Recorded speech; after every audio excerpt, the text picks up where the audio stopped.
झाली start.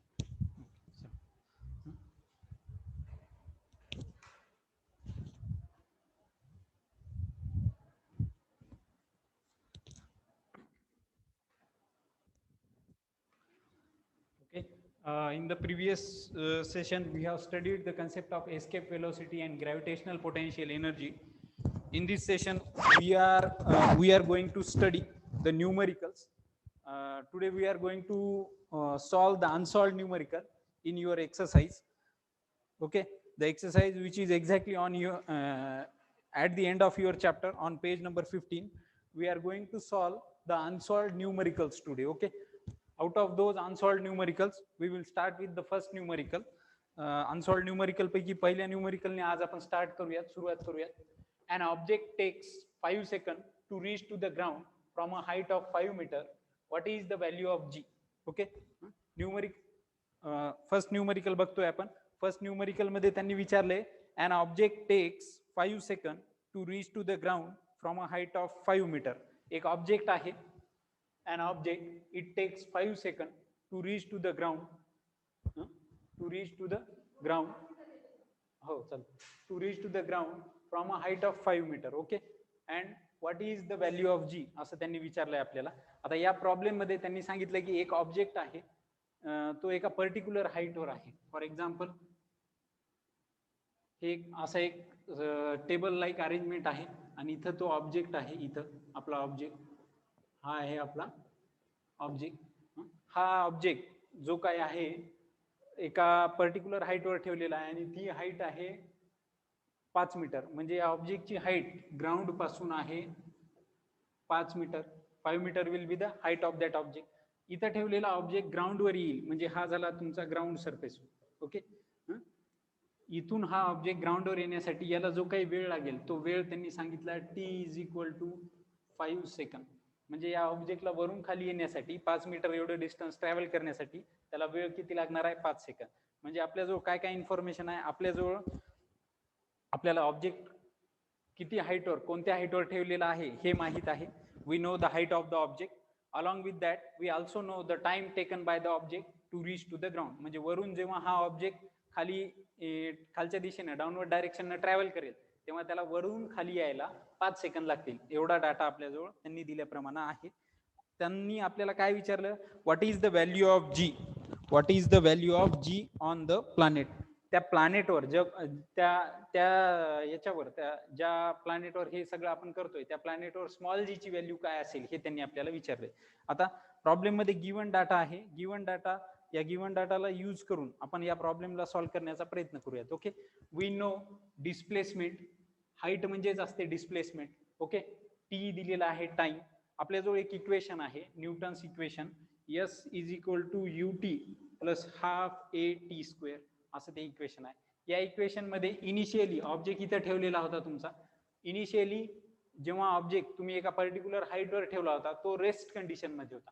त्यामुळे इथं रेस्ट कंडिशनला असताना त्या ऑब्जेक्टची इनिशियल व्हेलॉसिटी त्याचा यू होता 0 मीटर पर सेकंड. आपल्याला सगळ्यांना माहित आहे रेस्ट कंडिशनला इनिशियल व्हेलॉसिटी यू काय असतो? 0 असतो. Okay, now we are substituting the value of u. U जे काही आहे यू ची व्हॅल्यू आपण ठेवतो 0.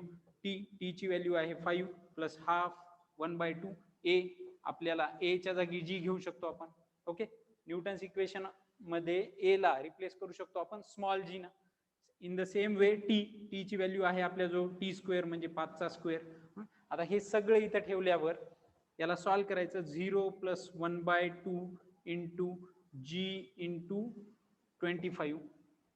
हे असं काहीतरी आपल्याला इक्वेशन मिळालं. एस ची व्हॅल्यू आपल्याला माहित आहे 5 5. या इक्वेशनला पुढे सॉल्व्ह करतो आपण. कसं करतो solve? 5 is equal to 1/2 into G into 25. Okay, असा आला. आता हे 2 इकडे जाईल त्यामुळे G is equal to 10 divided by 25. When we will solve this further 10 divided by 25 याचा आन्सर येईल 0.4. 0.4 ही आली स्मॉल जी ची value. Small g acceleration due to gravity आहे त्यामुळे त्याचं unit metre per second square. Okay, so in this way g for that platform, that is small g, acceleration due to gravity for that platform will be 0.4 meter per second square. हे झालं आपलं first numerical. First numerical काय होतं परत एकदा? An object takes 5 seconds to reach the ground from a height of 5 meter. एक object आहे 5 metre height 5 metre एवढ्या हाईटवर तो जमिनीपासून वर ठेवलेला आहे. त्या ऑब्जेक्टला वरून जेव्हा आपण रिलीज करणार आहोत, वरून रिलीज केल्यानंतर खाली ग्राउंडवर येण्यासाठी त्याला 5 सेकंद लागतात. त्याचा टाइम पिरियड टी घेतला आपण 5 सेकंद. ओके, या सगळ्या प्रोसेसमध्ये ही सगळी प्रोसेस जिथं कुठं होत असेल त्या प्लॅटफॉर्मचा किंवा त्या प्लॅनेटचा आपल्याला जी काढायचा आहे, acceleration due to gravity calculate करायचा आहे. मग जी कॅल्क्युलेट करण्यासाठी आपण वापरलं Newton's equation of motion, s is equal to u t plus half a t square. यात एस ची व्हॅल्यू 5, हाईट म्हणजे डिस्प्लेसमेंट असते. ओके, यू ची व्हॅल्यू 0, टी ची व्हॅल्यू 5, सगळ्या व्हॅल्यू सबस्टिट्यूट केल्या, ए ला रिप्लेस केलं जी न, आपण रिप्लेस करू शकतो ए ला जी न. ओके, हे सगळं केल्यानंतर finally I got the value of small g that is acceleration due to gravity on that planet or on that platform. It will be 0.4 metre per second square. हे आहे ऍक्सेलरेशन ड्यू टू ग्रॅव्हिटीची value त्या प्लॅनेटवर किंवा त्या प्लॅटफॉर्मवर जिथं की आपण हा एक्सपेरिमेंट केला ऑब्जेक्टचा. Okay, so in this way the answer of the first question will be 0.4 metre per second square. Okay, हे झालं आपलं फर्स्ट न्यूमरिकल. यानंतर सेकंड न्यूमरिकल कडे जाऊयात आता आपण.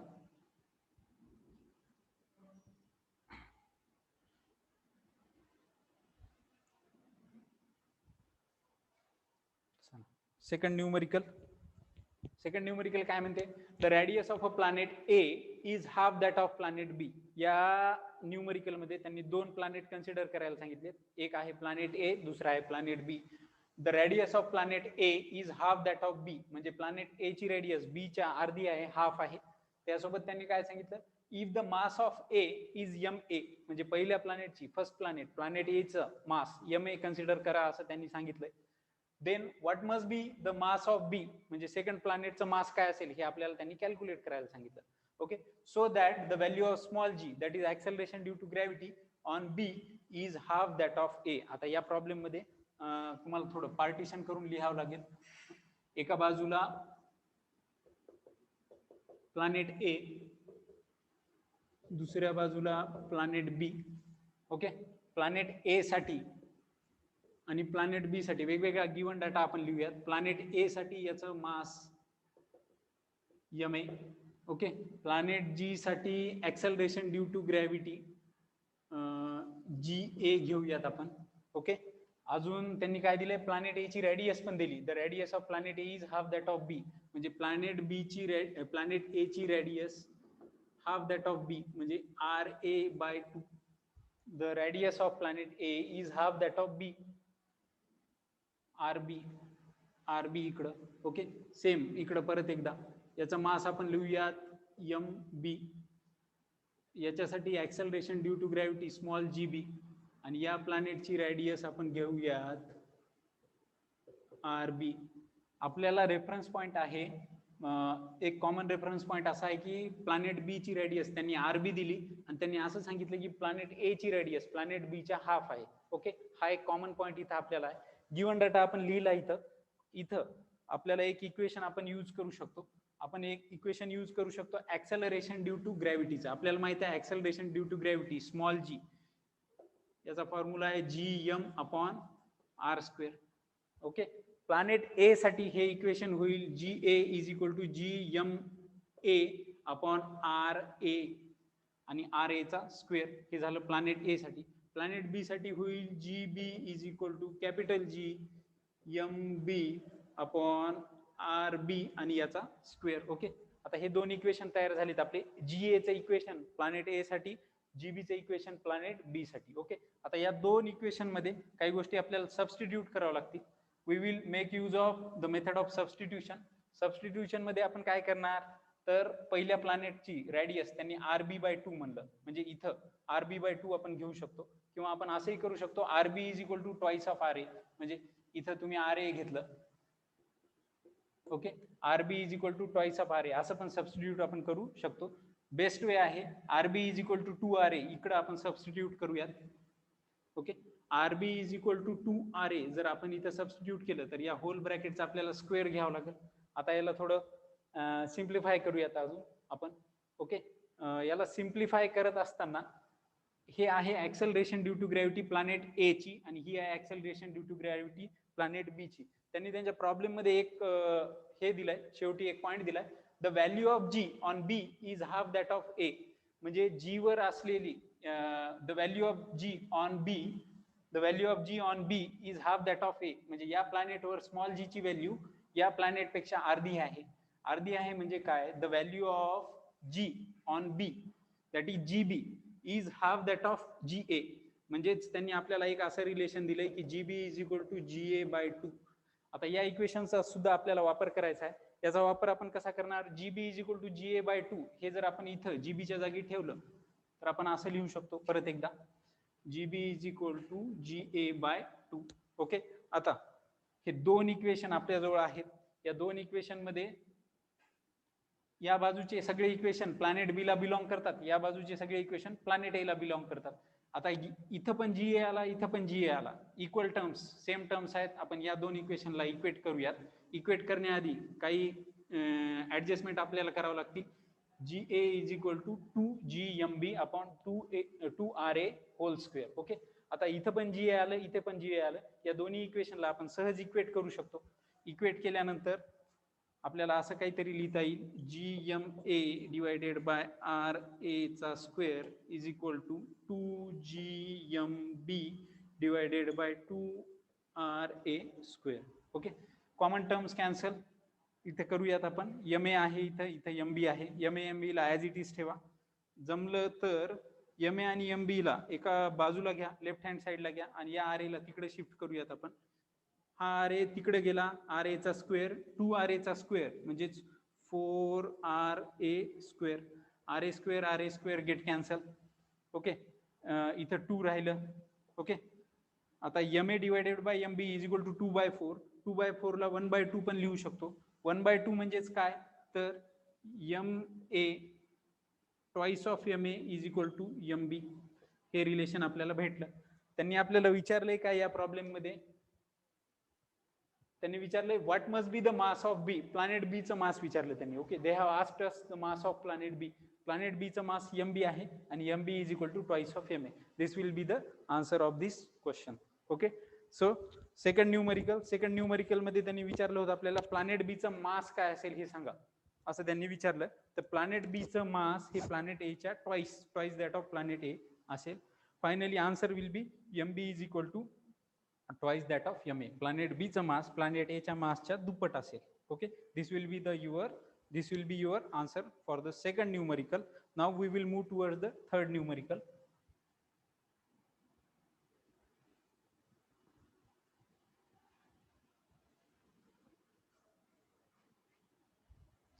या प्रॉब्लेम्सचे मी रेकॉर्डेड व्हिडिओ टाकणार आहे, त्यामुळे सध्या ऑनलाईन सेशन मध्ये हे प्रॉब्लेम फक्त समजून घ्या, त्याचा तुम्हाला रेकॉर्डेड व्हिडिओ नंतर मिळेल. Okay. Now we will move towards the third problem. तिसऱ्या प्रॉब्लेम कडे जातोय आता आपण. तिसरा प्रॉब्लेम आहे the mass and weight of an object on earth. The mass and weight of an object on earth are 5 kg and 49 respectively. अर्थवर एका ऑब्जेक्टचं मास त्यांनी दिलंय 5 kg आहे आणि अर्थवरच त्या ऑब्जेक्टचं वेट दिलंय 49 न्यूटन. ओके. अर्थवर मास एका ऑब्जेक्टचा आहे 5 kg आणि अर्थवर त्याच ऑब्जेक्टचं वेट आहे 49 newton. What will be there values on the moon. आता या ऑब्जेक्टसाठी मास आणि वेटच्या व्हॅल्यूज त्यांनी विचारल्यात मूनवर. ओके. आता हा सिनारिओ काय, मास आणि वेट या व्हॅल्यूज त्यांनी दिल्यात अर्थवर आणि त्यांनी विचारले त्याच ऑब्जेक्टचं मास आणि वेट मूनवर काय असेल असं विचारले. आपल्याला सगळ्यांना माहित आहे मासला आपण डिफाइन करतो, mass is nothing but the amount of matter present in an object और present in a body. Okay. एखाद्या बॉडीमध्ये किंवा एखाद्या ऑब्जेक्टमध्ये जे काही अमाऊंट ऑफ मटेरियल प्रेझेंट आहे त्यालाच आपण मास म्हणतो. ओके. आणि हे मास इरिस्पेक्टिव्ह ऑफ प्लॅनेट्स किंवा इरिस्पेक्टिव्ह ऑफ प्लॅटफॉर्म्स कॉन्स्टंट राहते. फॉर एक्झाम्पल माझ्याजवळ हे डस्टर आहे, या डस्टरमध्ये जे काही मटेरियल प्रेझेंट आहे त्याचं मास अर्थवरही तेवढंच असेल, त्याचं मास मूनवरही तेवढंच असेल, मार्सवरही तेवढंच असेल, ज्युपिटरवरही तेवढंच असेल. म्हणजे मास ऑलवेज रिमेन्स कॉन्स्टंट. कोणत्याही ऑब्जेक्टचं मास कधीही चेंज होत नाही, त्याचं वेट चेंज होऊ शकते. Okay. Mass remains constant on all platforms. त्यामुळं त्या ऑब्जेक्टचं जर मास अर्थवर 5 kg असेल तर त्या ऑब्जेक्टचं मास मूनवर सुद्धा 5 kg असणार आहे. म्हणजे त्या ऑब्जेक्टचं मास मूनवर 5 kg हे एक आन्सर मिळालं आपल्याला, एक बीट मिळाला. तुम्हाला क्वेश्चन मध्ये त्यांनी 2 बीट विचारलेत. एक विचारलंय त्या ऑब्जेक्टचं मास मूनवर काय असेल हे सांगा, आणि दुसरं विचारले त्या ऑब्जेक्टचं वेट मूनवर काय असेल ते सांगा. ओके, आता त्या ऑब्जेक्टचं वेट मूनवर कसं काढणार, याच प्रॉब्लेम मध्ये त्यांनी एक ओळ दिली तिथं खाली शेवटी. Assume that the acceleration due to gravity on the moon is 1/6 of that of earth. त्यांनी असं सांगितलंय की मूनवरची ऍक्सेलरेशन ड्यू टू ग्रॅव्हिटी अर्थच्या 1/6 आहे. आता इथं आपण या बाजूला अर्थ आणि या बाजूला मून कन्सिडर करतोय. ओके, अर्थ साठी जी स्मॉल जी 9.8 मीटर पर सेकंड स्क्वेअर आहे, तर मून साठी स्मॉल जी आपल्याला माहित नाही, पण त्यांनी असं दिलंय की हे आहे अर्थच्या 1/6 म्हणजे जी डिवायडेड बाय 6. जी ची व्हॅल्यू आपल्याला माहित आहे 9.8. 9.8 ला 9.8 ठेवा, याला 6 ने डिवाइड करा. If you divide this 9.8 by 6 you will get 1.6. Break होतोय का? We will get GM is equal to 1.63 metre per second square. परत एकदा सांगतो, त्यांनी दिलंय की एक ऑब्जेक्ट आहे, त्या ऑब्जेक्टचं मास अर्थवर 5 kg आहे आणि त्याच ऑब्जेक्टचं वेट अर्थवर 49 न्यूटन आहे. अर्थ साठी स्मॉल जी ची value 9.8 metre per second square हे कन्सिडर करायचे आहे आपल्याला. त्यांनी काय विचारलंय, त्याच ऑब्जेक्टचं मास मूनवर काय असेल आणि त्या ऑब्जेक्टचं वेट मूनवर काय असेल हे त्यांनी विचारलंय इथं. तर आपल्याला माहित आहे की मास ऑलवेज रिमेन्स कॉन्स्टंट. जेवढं त्या ऑब्जेक्टचं मास अर्थवर होतं तेवढंच त्याचं मास मूनवर पण राहील. mm equal to me that is mass of that object on earth. हे दोन्ही पण कसं असतील, सारखं असतील. म्हणजे त्या ऑब्जेक्टचं मास मूनवर पण 5 kg असेल. ओके, आता पुढचं त्यांनी विचारले त्या ऑब्जेक्टचं वेट काय असणार आहे मूनवर. तर त्या ऑब्जेक्टचं मूनवरचं वेट काढण्यासाठी आपल्याला जी माहित पाहिजे मूनवरचा. मूनचा GM न मी डिनोट केला, आणि त्यांनी त्यांच्या प्रॉब्लेम मध्ये शेवटी एक ओळ दिलेली आहे की assume that the acceleration due to gravity on the moon is 1/6 that of earth. म्हणजे अर्थवर जेवढं जी आहे त्याच्या 1/6 जी मूनवर आहे असं त्यांनी गिवन दिलेलं आहे. This is your given data in your problem. Okay, तर GM is equal to small G divided by 6. Small जी ची व्हॅल्यू 9.8. त्याला सिम्प्लिफाय करतो मी. सिम्प्लिफाय केल्यानंतर GM म्हणजे acceleration due to gravity on moon, त्याची व्हॅल्यू मला मिळाली जे की आलं 1.63 मीटर पर सेकंड स्क्वेअर. हे आलं GM म्हणजे ऍक्सेलरेशन ड्यू टू ग्रॅव्हिटी मूनची. ओके, आता मला मूनवर त्या ऑब्जेक्टचं वेट काढायचं आहे, weight of that object on moon. मी त्याला डिनोट करतो WM न. W is equal to mg. हे एक स्टँडर्ड इक्वेशन आहे वेटचं आपल्याजवळ. ओके, इथं m म्हणजे त्या ऑब्जेक्टचा मास जे की 5 kg आहे आपल्याला माहित आहे, पण small g acceleration due to gravity मूनचा आहे कारण आपण मूनवरचं वेट काढतोय. ओके, स्मॉल m ची व्हॅल्यू 5 आहे, GM ची व्हॅल्यू 1.63 आहे. 1.63 आहे. याला सिम्प्लिफाय करा. याचा आन्सर तुम्हाला after the multiplication you will get one answer, आणि हे आन्सर असेल 8.17 न्यूटन. ओके, म्हणजे त्या ऑब्जेक्टचं मूनवरचं वेट हे 8.17 न्यूटन असेल. ओके, 8.17 newton that will be the weight of that object on moon. हे झालं आपलं थर्ड न्यूमरिकल. थर्ड न्यूमरिकल थोडं इझी होतं.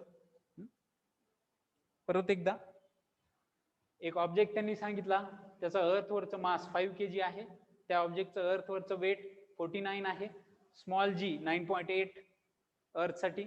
त्यांनी विचारले त्याच ऑब्जेक्टचं मास मूनवर आणि त्याच ऑब्जेक्टचं वेट मूनवर. ओके, मास ऑलवेज रिमेन्स कॉन्स्टंट. जेवढं मास अर्थवर होतं तेवढंच मास मूनवर, त्यामुळे मास 5 kg येणार मूनवर पण मूनवरचं वेट थोडं वेगळं येईल. मूनवरचं वेट कॅल्क्युलेट करण्यासाठी एक फॉर्म्युला यूज केला आपण, WM is equal to mgm. Okay, this GM is nothing but acceleration due to gravity on moon. इथं सगळ्यांच्या व्हॅल्यू जर आपण सबस्टिट्यूट केल्या, प्रत्येकाच्या m ची g ची व्हॅल्यू जर आपण इथं सबस्टिट्यूट केली व्हेरिएबलची, तर आपल्याला फायनली वेट ऑन मून मिळणार आहे. Weight on moon 8.17 newton. So in this way we have calculated the weight of an object on moon and we have also stated the mass of that object on moon.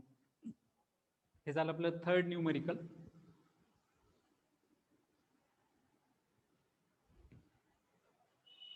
Okay, now we will move towards the fourth numerical. Fourth numerical आहे an object thrown vertically upwards reaches a height of 500 meter. एका ऑब्जेक्टला vertically upward direction मध्ये throw केले, वरच्या बाजूनं, वरच्या दिशेनं. An object thrown vertically upward reaches a height of 500 meter. What was its initial velocity? How long will be the object take to come back to the earth. Problem खूप simple आहे. त्यांनी काय सांगितलंय, एक ऑब्जेक्ट आहे आपल्या जो, त्या ऑब्जेक्टला वरच्या बाजूनं म्हणजे असं फेकलं आपण, वर फेकलं. ओके, जेव्हा एखाद्या ऑब्जेक्टला आपण वरच्या बाजूनं फेकतो, सुरुवातीला आपण त्याला थ्रो करत असताना त्याची इनिशियल वेलोसिटी नॉन झिरो असायला पाहिजे. कसं काय?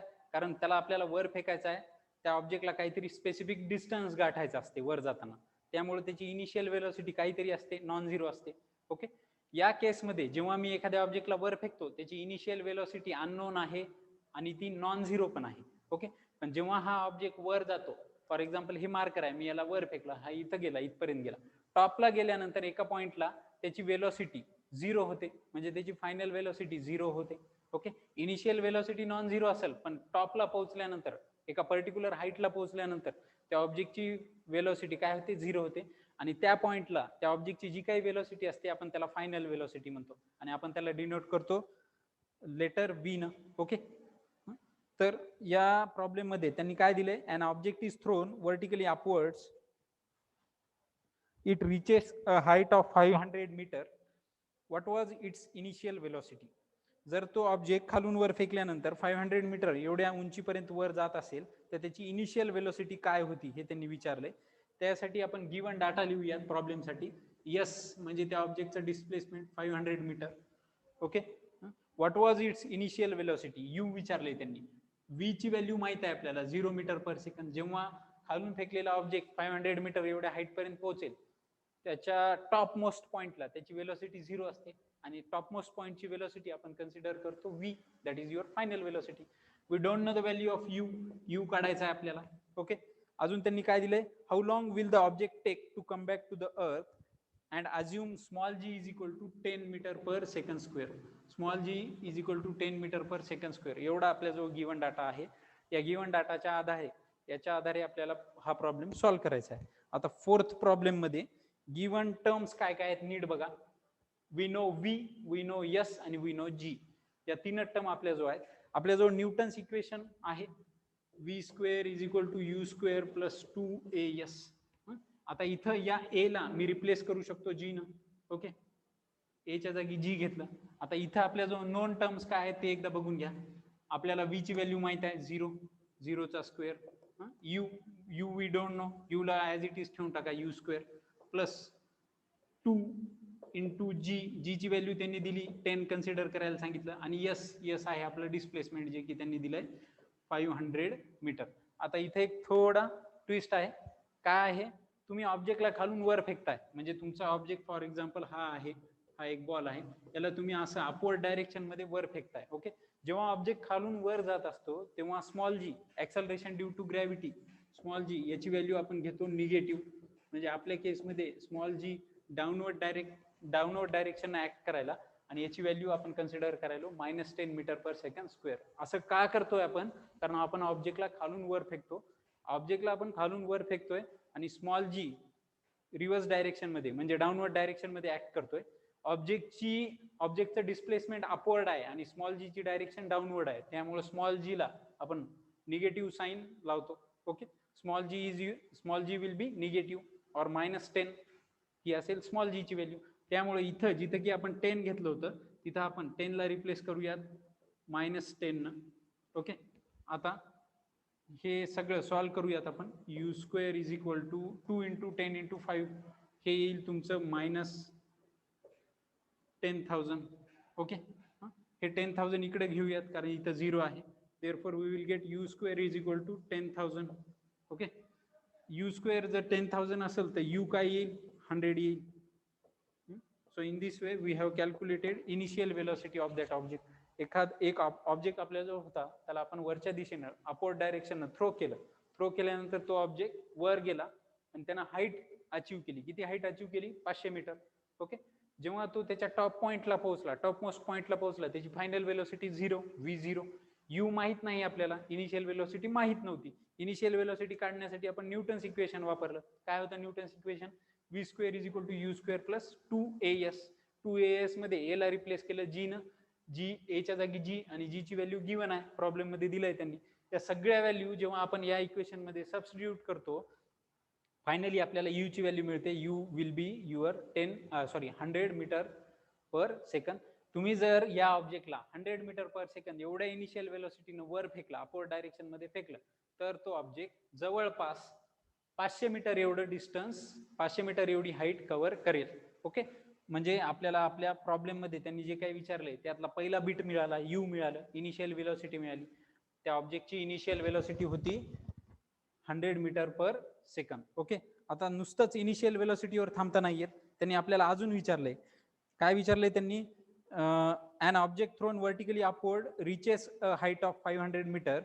What was its initial velocity? जी की आपण काढली u 100 मीटर पर सेकंद. आता पुढे ते विचारायलेत, how long will the object take to come back to the earth? या ऑब्जेक्टला परत अर्थवर वापस येण्यासाठी किती वेळ लागणार आहे? खालून ऑब्जेक्ट वर फेकला, हा ग्राउंड सरफेस कन्सिडर करा. ओके, हा ऑब्जेक्ट वर जाणार, किती हाईट पर्यंत वर जाणार?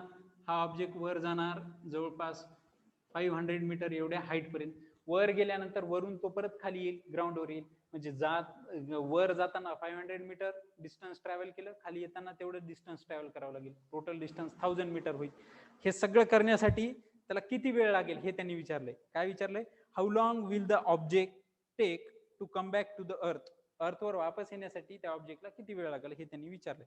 आता तुम्हाला टी काढायचा आहे. ओके, टी कॅल्क्युलेट करण्यासाठी परत एकदा न्यूटन्स इक्वेशन ऑफ मोशन, पण याच्या जागी दुसरं वापरावं लागेल. आता आपल्याला यू ची व्हॅल्यू मिळाली, ही जी काही यू ची व्हॅल्यू आपल्याला मिळालेली आहे ती इथं आपण लिहून टाकूया. कॅल्क्युलेशन केल्यानंतर आपल्याला यू मिळालं. ओके, आता आपल्याला काढायचं आहे टी, टाइम टेकन काढायचा आहे. टाइम टेकन कसं काढणार? त्यासाठी परत एक equation, Newton's equation of motion, v is equal to u plus a t. आता या इक्वेशन मधल्या बऱ्याच टर्म्स आपल्याला माहित आहेत. काय काय? यू माहित आहे आपल्याला, यू आहे 100. ओके, ए माहित आहे 10. ओके, आणि टी ची व्हॅल्यू आपल्याला काढायची आहे. ओके, व्ही ची व्हॅल्यू माहित आहे 0. आता हा सगळा आपल्या जो गिवन डाटा आहे. परत एकदा इथं मी ए ला रिप्लेस केलं जी न, पण मी जेव्हा ए ला जी न रिप्लेस करतो, मला इथं 10 नाही घेता येत, मला इथं घ्यावं लागते -10. आपण आता डिस्कस केलं होतं थोड्या वेळापूर्वी, जी ची व्हॅल्यू मला काय घ्यावं लागेल या केससाठी -10. ओके, आता 100 प्लस -10t याला जर सॉल्व्ह केलं मी तर 100 - 10t 0. 10t इकडे घेऊयात आपण. 10t is equal to 100, t is equal to 100 divided by 10, that will be 10 second. 10 सेकंद हा येईल आपला time period, t, small t ची व्हॅल्यू. ओके, पण हा टी जो काही आपण कॅल्क्युलेट केलाय तो आला 10 सेकंद. हे कॅल्क्युलेशन आपलं वर जातानाच आहे. म्हणजे ऑब्जेक्टला तुम्ही खालून फेकलं अपवर्ड डायरेक्शन मध्ये, तो ऑब्जेक्ट वर गेला, किती हाईट पर्यंत पोहोचला? 500 मीटर एवढ्या हाईट पर्यंत पोहोचला. जमिनीपासून 500 मीटर एवढी हाईट गाठण्यासाठी त्या ऑब्जेक्टला किती वेळ लागला? 10 सेकंद. खालून वर जाण्यासाठी 10 सेकंद जर लागत असेल तर तो ऑब्जेक्ट रिटर्न पण येणार आहे, परत येणार आहे ग्राउंडवर. खालून वर जाण्यासाठी 10 सेकंद एवढा वेळ लागला, वरून खाली येण्यासाठी सुद्धा सेम टाइम लागेल, कारण अंतर सेम आहे. त्यामुळे जाण्यासाठी 10 सेकंद, येण्यासाठी 10 सेकंद. टोटल टाइम या केसमध्ये टोटल टाइम आपल्याला 10 जाण्यासाठी 10 येण्यासाठी 20 सेकंद. This will be the time required by that object to come back to the earth. खालून वर फेकलेल्या त्या ऑब्जेक्टला वर जाऊन परत खाली येण्यासाठी, म्हणजेच वर जाऊन परत ग्राउंडवर वापस येण्यासाठी जवळपास 20 सेकंद एवढा वेळ लागेल.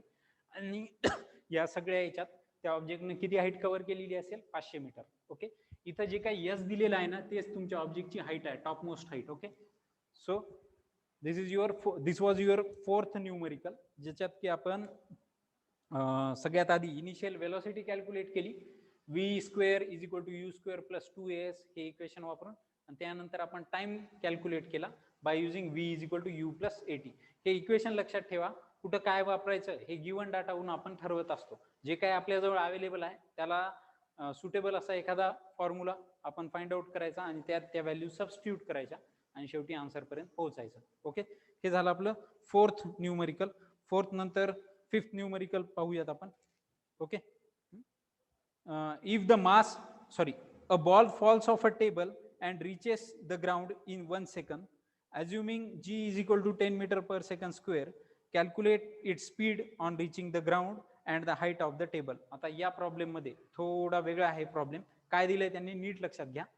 आणि हा प्रॉब्लेम बऱ्याचदा विचारला जातो, बोर्ड एक्झाम मध्ये विचारला गेलेला आहे याच्या आधी. Okay, a ball falls off a table and reaches the ground in 1 second. एक बॉल आहे जो की आधी टेबलवर ठेवलेला होता, टेबलवरून तो खाली पडला, टेबलवरून खाली पडण्यासाठी त्याला वेळ लागला 1 second, 1 second. Okay, assuming small G is equal to 10 metre per second square. Small जी ची व्हॅल्यू 10 घ्या असं ते सांगतायत आपल्याला. ओके, नॉर्मली ती व्हॅल्यू 9.8 असते, पण त्यांनीच आपल्याला सांगितलं की स्मॉल जी 10 घ्या. ओके, आता त्यांनी काय एक्सपेक्ट केलंय आपल्याकडून, calculate its speed on reaching the ground and height of the table. आता याच्यासाठी एक डायग्राम काढावं लागेल आपल्याला. त्यांनी काय सांगितलं, एक ऑब्जेक्ट आहे जो की एका टेबलवर ठेवलेला आहे आणि वरून खाली येताना, म्हणजे टेबलवरून खाली येत असताना हा ऑब्जेक्ट आहे आपला, बॉल आहे असं कन्सिडर करा, हे ग्राउंड सरफेस आहे. ओके, हा बॉल जेव्हा इथून खाली येईल असा, त्याला इथून खाली यायला 1 सेकंद एवढा टाइम लागणार आहे. या केसमध्ये जी 10 मीटर पर सेकंड स्क्वेअर घ्या असं त्यांनी आपल्याला सांगितलेलं आहे. गिवन डाटा बघूयात आता आपण काय. त्यांनी टी दिलाय 1 सेकंद, स्मॉल जी ची व्हॅल्यू त्यांनी घ्यायला सांगितली 10 metre per second square. Ball इथं टेबलच्या सरफेसवर ठेवलेला आहे, म्हणजे सुरुवातीला तो होता तुमचा object, your object was at rest condition, आणि रेस्ट कंडिशन साठी यू इनिशियल वेलोसिटी 0 असते. ओके, इनिशियली ऑब्जेक्ट रेस्ट कंडिशनला होता, त्यामुळे यू आपण घेतो 0. आता इथं आपल्याजवळ यू आहे, टी आहे आणि जी आहे.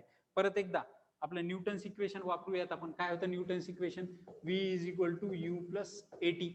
ओके, सिंपल आहे. यू माहित आहे, टी माहित आहे, जी माहित आहे, जी म्हणजेच ए. ओके, आता v ची व्हॅल्यू आपल्याला कॅल्क्युलेट करायची आहे, फायनल वेलोसिटी. u माहित झालं, u किती आहे 0, ए ला 10 घ्या, 10 ऍज इट इज, टी 1 घ्या. आता नीट लक्ष द्या, इथं मागच्या केसमध्ये, मागच्या प्रॉब्लेम मध्ये आपण g मायनस 10 घेतला होता, कारण आपण ऑब्जेक्ट खालून वर फेकू लागलो. या केसमध्ये ऑब्जेक्ट वरून खाली येतोय, ऑब्जेक्ट वरून खाली येतोय म्हणजे ऑब्जेक्टचं डिस्प्लेसमेंट डाऊनवर्ड डायरेक्शन आणि स्मॉल जी सुद्धा डाऊनवर्ड डायरेक्शन, त्यामुळे इथं जी किंवा ए ची व्हॅल्यू प्लस घेतोय मी. ओके, हा फरक आहे मागच्या आणि या न्यूमरिकल मध्ये. थोडं दिलंय का? ओके, आता याला आपण सॉल्व्ह करतो.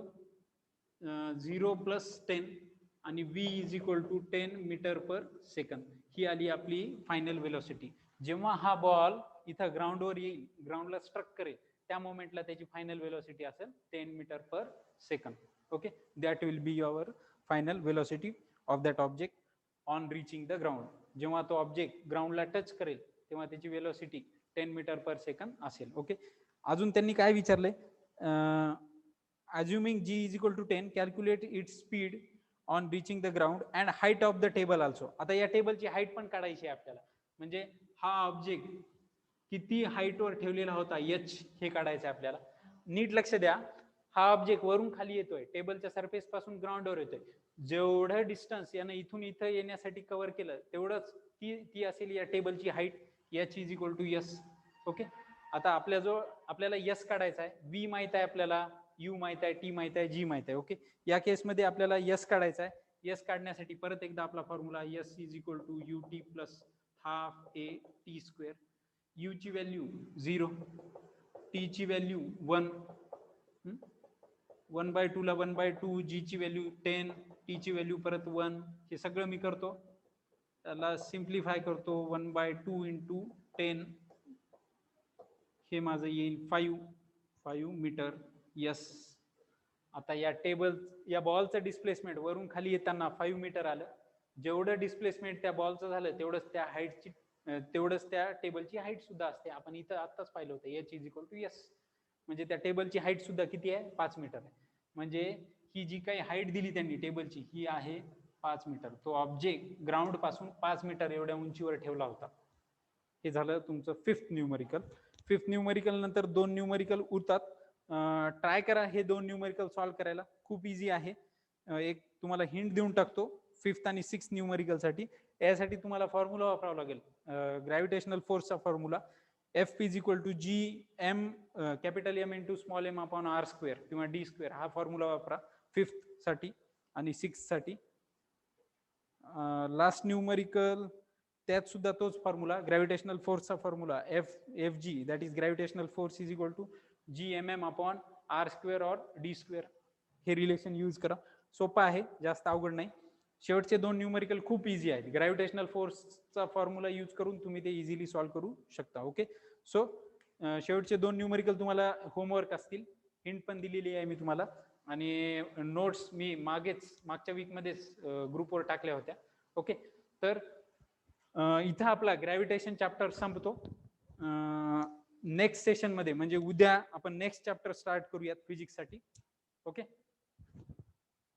वेळ आहे का मॅडम?